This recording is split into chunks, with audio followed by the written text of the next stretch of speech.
c'était le bas de notre t-shirt. On va remonter la tête du chien ici et on va la ressortir là.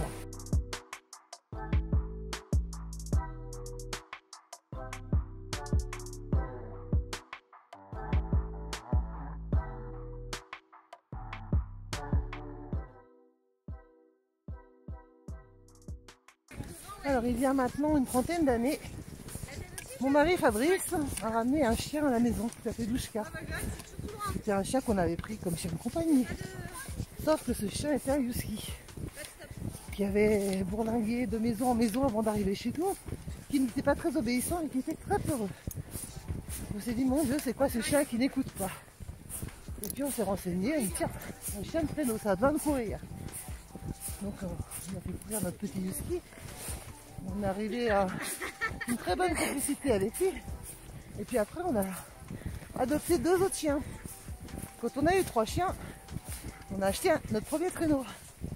Mais un traîneau avec 3 chiens pour 2, c'était un peu compliqué de se prêter la petite chose. Donc l'année d'après, on a eu un autre attelage, avec 3 autres chiens. Et 2 attelages. On a pu randonner tous les 2 pendant quelques années. On a eu plus de chiens. Et puis quelques années plus tard, les gens ont commencé à nous demander si on pouvait les emmener en traîneau. On s'est dit tiens, pourquoi pas. C'est comme ça qu'on en a fait notre métier petit à petit. D'abord avec les activités d'hiver, et puis après avec les activités monochiens comme ce qu'on est en train de faire, le mi-rando, qui peut se faire toute l'année, l'été, l'hiver. Voilà comment on arrive quelques années après, une trentaine d'années après on va dire, à avoir plein de chiens et à passer sa vie dehors, dans la neige ou sous le soleil, ou parfois sous la pluie. Alors actuellement on a beaucoup de chiens, puisqu'on a tous nos anciens qui restent avec nous jusqu'à la fin de leur vie. Quand ils sont à la retraite, ils restent à la maison. En ce moment ils sont 60, avec une quarantaine d'actifs, 14 papis d'amis, et puis le reste qui sont des chiens qui sont jeunes, ou des chiens qui travaillent plus. Voilà.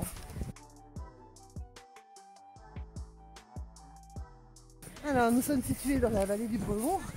Plus précisément, nos activités se font sur Delvaux, sur la Chèvrerie en hiver, qui est une station, on va dire de moyenne montagne, qui a un décor magnifique, un cadre authentique. Et nous travaillons en activité traîneau, essentiellement en conduite d'attelage. C'est-à-dire que ce sont des gens qui apprennent à conduire leur traîneau ou en cani randonnée, comme vous pouvez le voir ce matin. Ils nous permettent de découvrir la nature autrement, au rythme des chiens. L'été, on travaille aussi avec nos chiens, pareil en cani randonnée, en ski attelé ou en canicas. Donc toute l'année, on est occupé avec eux. Nous avons aussi le lieu de vie des chiens, le parc nordique, qui est situé sur la commune des Baillis, qui se visite en été. Voilà. Une petite anecdote. Il y a quelques années, au tout début que je suis revenue sur la station de la Chèvrerie, au massif du Roc-d'Enfer, j'ai eu le bonheur de croiser 2 dames, dont c'était leur première fois en vacances à la neige. Ces 2 dames, elles étaient agricultrices, elles n'étaient jamais parties en vacances.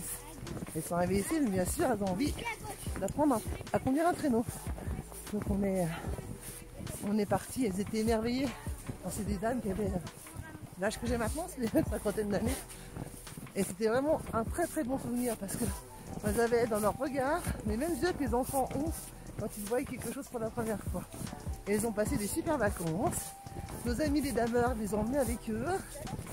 Et c'était vraiment très très chouette. C'est un de mes meilleurs souvenirs. Les chiens sont choisis pour les activités en fonction de l'activité, en fonction des clients qu'on a. Il est bien évident que si on a des enfants, on va prendre des chiens pas trop puissants. Et puis si on a un club de sport avec des grands gaillards, on va prendre des chiens les plus costauds. On va choisir déjà sur ce critère-là. Et puis après, on va aussi choisir en fonction des chiens qui ont travaillé ou pas la veille, pour que tout le monde puisse sortir. Et puis que ce ne soit pas tout le temps les mêmes qui sont au travail. On peut aller que à pied, on ne peut pas y aller en traîneau parce que c'est trop serré. C'est quand on monte à la source du Brevon, il y a un petit passage entre les rochers et dans une forêt, on dirait une forêt de lutins. C'est un de mes coins préférés. Je vous laisse découvrir si vous allez vous promener et que vous allez faire un petit tour à la source du Breton, par ce chemin-là, vous découvrirez mon petit coin préféré. Pour réserver nos activités, il faut s'y prendre un petit peu en avance. Pourquoi? Parce que mes chiens travaillent un certain nombre de temps par jour et que quand ils ont travaillé déjà un petit peu le matin et un petit peu l'après-midi, eh bien c'est le temps pour eux de se reposer, ce qui fait qu'on ne peut pas prendre énormément de personnes. Donc pour pouvoir réserver vos activités, nous ouvrons toujours nos plannings début octobre. Donc en fait, ce sont les premiers arrivés qui sont les premiers servis. Voilà. Alors, la journée du chien. Réveil le matin quand j'arrive au chenil, c'est-à-dire vers 6h30, 7h. La journée commence par un petit réveil matinal.